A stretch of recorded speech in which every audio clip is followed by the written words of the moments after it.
Fala galera, mais uma vez eu, Alexandre Magalhães, na resenha com Magalhães, para falar dos times do futebol brasileiro, dos campeonatos que estão em curso. Brasileirão 2025, rodada de número 6. Jogos sábado e domingo, dia 26 e dia 27. E abrindo a rodada, tivemos dois jogos.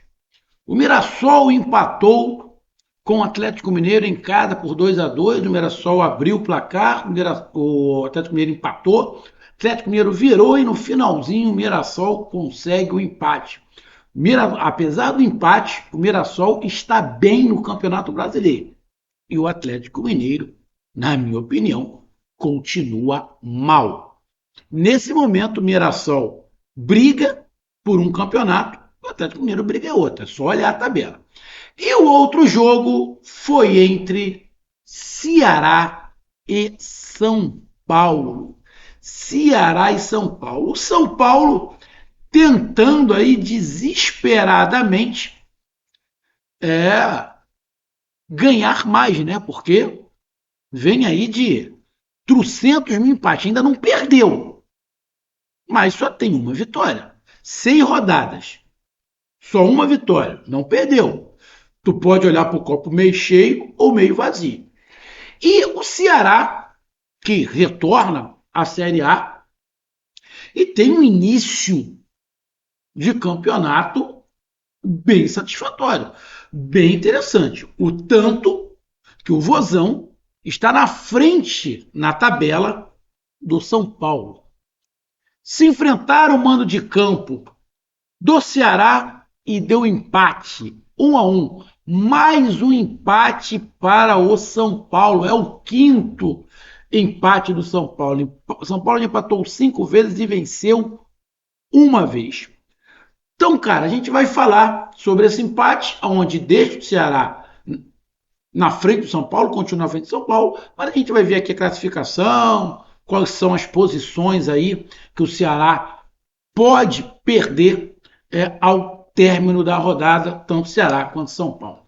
Então, peço a você, meu amigo torcedor do Vozão, meu amigo torcedor do Tricolor Paulista, eu peço que você curta, compartilhe, inscreva-se no canal, dê o seu like, ative a notificação, coloque seus comentários, entre no nosso WhatsApp, está aqui embaixo na descrição do canal. Se você quiser ajudar o canal a crescer, você pode dar através do Pix, que é o número do nosso WhatsApp, você pode dar através do Superchat, quando estiver fazendo lives, e você pode dar através do clube de membros do canal Resenha com Magalhães aqui embaixo de azul. E agora você pode ajudar através do Valeu, que é esse coração que se frango está do lado de compartilhar. Mais uma coisa, não deixe de se inscrever no canal, que mais da metade da galera que acompanha o canal não é inscrito. Então dê essa moral pro canal, inscreva-se no canal. Então vamos lá, galera, vamos aqui pegar logo a classificação. Bom, teremos 5 jogos neste sábado, ou 4 jogos, deixa eu até dar uma olhada aqui, se é 5 ou 4 jogos neste sábado.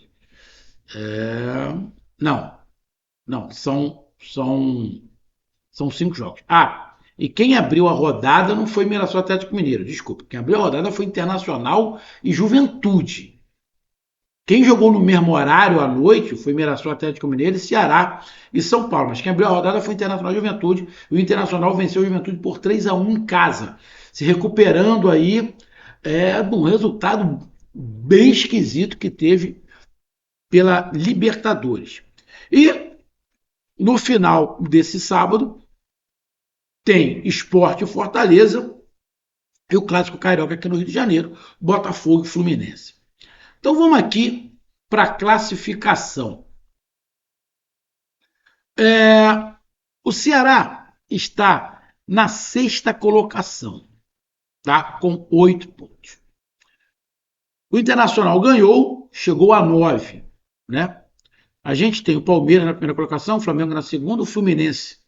Essa hora que eu estou gravando já deve estar jogando contra o Botafogo, tem 10, então o Ceará daria nada.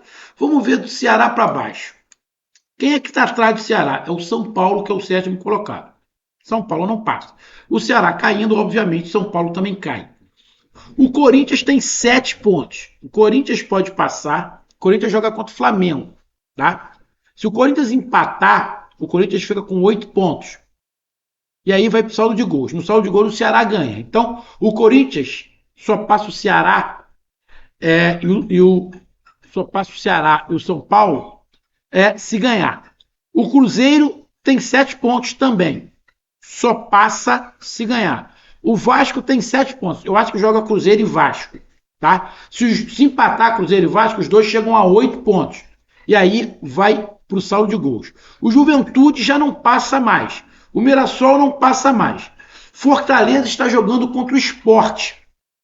Se o Fortaleza ganhar, o Fortaleza vai a 8 pontos também. E aí fica no saldo de gols. O Botafogo, se ganhar, vai a 8 pontos também.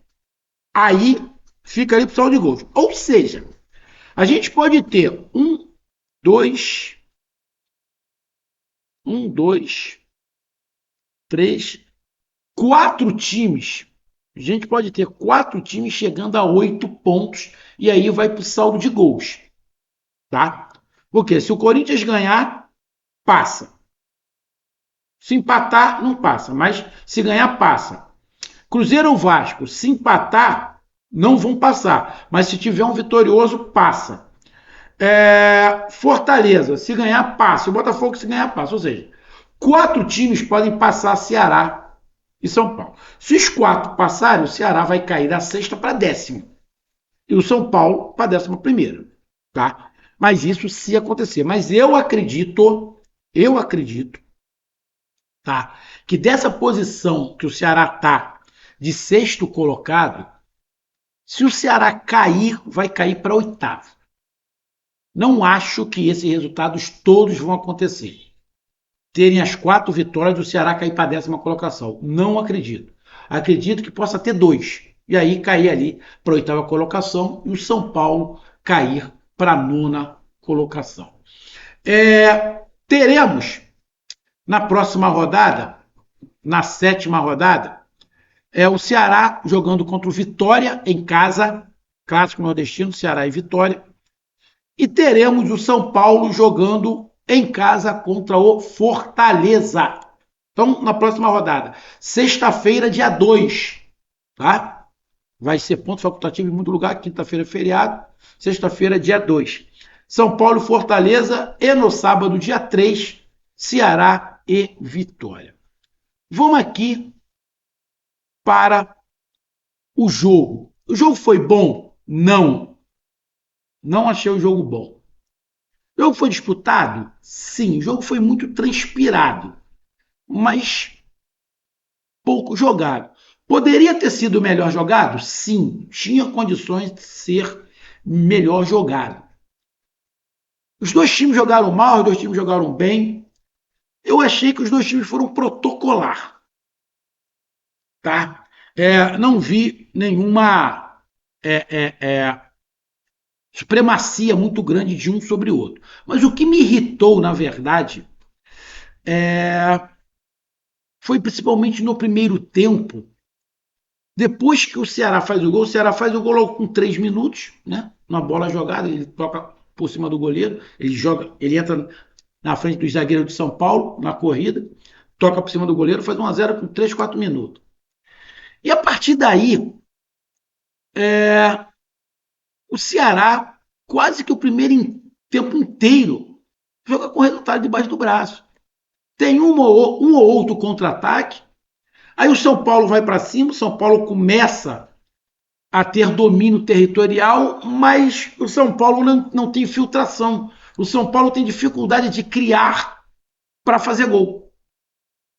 Então fica um jogo, parece briga de bêbado. Ceará está ganhando de 1-0, está fazendo ali aquele muxoxo, né? Eu não vou lá, você não vem aqui, eu não vou lá, você não vem aqui, a gente fica nessa, não acontece nada, ninguém se machuca, eu estou ganhando de 1-0, eu não vou atacar muito para me não dar o contra-ataque, só que aí o Ceará não ataca muito e o São Paulo fica rondando ali. Por mais que o São Paulo não crie muito, mas dá um escanteio, é uma falta, é uma bola dentro da área, ou seja, fica toda hora. E numa falha, pode sair o gol. E no final do primeiro tempo, lá quase 45 minutos, uma bola dentro da área, houve uma falha geral da defesa do Ceará. O jogador, o Rian, nem pulou, na verdade ele até abaixou para cabecear. Empatou o jogo. E ainda teve uma chance do Luciano que poderia ter virado o jogo. Ou seja, se o Ceará tivesse tomado a virada no primeiro tempo, na boa, seria bem feito. Porque deixou de jogar, pô. Você não pode deixar. Você pode até recuar. Que eu não concordo muito, mas eu entendo. Recuou. Porra, mas tenta atacar. Tenta atacar. Tenta ir para cima. Tenta fazer o segundo. Mas não, o Ceará não fez isso. Então, ser bem sincero, isso me irritou bastante no primeiro tempo. Então, o primeiro tempo foi um jogo onde o Ceará faz, depois tenta segurar o placar de toda maneira, abdica de atacar, fica atrás se defendendo, correndo risco desnecessário, que poderia atacar um pouco, até porque o São Paulo dava um certo espaço. E o São Paulo teve progressão do time, o time avançou as linhas, entrou para dentro do time do campo do Ceará, e também não criava tanta coisa. Também não criava tanta coisa. E aí a gente vai para o segundo tempo. Segundo tempo, São Paulo volta melhor. São Paulo volta melhor. O Ceará parece que, além de voltar atrás, volta um pouco perdido, né? E aí o São Paulo começa a criar perigo para virar o jogo. O treinador do Ceará percebe logo, faz algumas mudanças. Depois das mudanças, demora uns 5 minutos, a coisa começa a encaixar. E a partir da metade do jogo, o Ceará se encaixa e começa a controlar um pouco o jogo e cria até algumas oportunidades. Fica até um pouco melhor, sofre menos. Ou seja, se o Ceará tivesse jogado o que jogou da metade do segundo tempo para o final, no primeiro tempo, talvez não tivesse nem tomado gol. Então, você analisando o que foi que aconteceu, muito do que foi o jogo foi ocasionado pela atitude do Ceará. Muito foi pela atitude do Ceará. Não é que o São Paulo não tenha força, não tivesse. Não. Mas se o Ceará tentasse os 90 minutos jogar, não. O Ceará iniciou jogando, depois não jogou e só foi jogar na metade do segundo tempo para lá, porra. Durante o outro período, o São Paulo ficou condenando. A sorte é que o São Paulo tem uma dificuldade de criação e tem uma dificuldade de conclusão, porque senão teria até virado o jogo e conseguido a vitória. A gente pega aqui os números. O São Paulo deu 14 chutes, o Ceará 7. O Ceará deu 2 chutes em direção ao gol. Pô, você não pode jogando em casa. Jogando em casa, você dá 2 chutes em direção ao gol. Você não pode em casa dar apenas 2 chutes em direção ao gol. O São Paulo deu apenas 4. O São Paulo teve 60% de posse de bola, o Ceará teve 40%. O Ceará teve 40% de posse de bola porque ele permitiu, porra. Ele permitiu. Ele permitiu. É o que eu estava falando. Sofreu à toa. A gente pega aqui, precisão dos passos, 2 acima de 80%. Faltas. O São Paulo fez mais, fez quase 20%. Né? O Ceará fez 13%. Cartões amarelos, o São Paulo tomou 5%, até pela quantidade de faltas que fez, acabou tomando mais cartões amarelos. Alguns cartões até umas faltas bem pesadas. Vermelho nenhum, impedimentos um para cada lado. Aquela, não vou dar impedimento para ninguém, escanteio 3 para um lado, 2 para o outro. Ou seja, tu pega alguns números, são muito parelhos. Porra, agora tu tá jogando em casa. Tu faz 1-0. Você faz 1-0. Porra, e nem contra-atacar você consegue contra-atacar? Tem um ou outro contra-ataque? Você não consegue acertar o gol? Então, cara, o jogo foi muito mais ou menos. O São Paulo não fez uma boa partida. O Ceará não fez uma boa partida. Mas o que me irritou mais foi que o Ceará proporcionou o jogo ficar assim. Na minha opinião, não foi o São Paulo. O São Paulo se beneficiou da forma que o Ceará fez, depois que fez o gol. Porque senão, o jogo seria outro, e eu vou te dizer, não era impossível do Ceará ter ganho. Se o Ceará mantém o jogo, continua jogando, na minha opinião, o Ceará tinha oportunidade sim de ter vencido esse jogo. O São Paulo não fez um jogado para falar assim, não, o São Paulo não tinha a menor condição de perder para o Ceará. Não, não, não. O Ceará, se quisesse ter jogado um pouquinho mais, poderia. Tanto que no segundo tempo, quando quis jogar, criou algumas oportunidades. Então tá aí a minha análise. Um grande abraço, até mais, valeu, tamo junto, fui.